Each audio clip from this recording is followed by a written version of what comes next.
Vi aiuterò dal cielo, ha detto Gloria Trevisan ai suoi genitori poco prima di morire nel grattacielo avvolto dalle fiamme a Londra.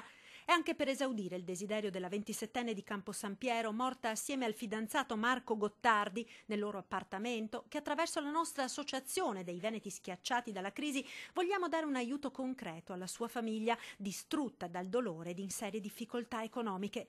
Gloria aveva cercato in Inghilterra un lavoro che le consentisse di aiutare i genitori cui era stata pignorata la casa ed in contenzioso con una banca, e proprio nell'ultima straziante telefonata li aveva ringraziati per tutto quello che avevano fatto per lei. Chi vorrà dare un sostegno concreto di solidarietà potrà farlo dalla prossima settimana con donazioni da inviare ad un conto corrente di prossima apertura e che comunicheremo sulle nostre 3 reti: Rete Veneta, Antenna 3 Nord-Est e Tele Nord-Est.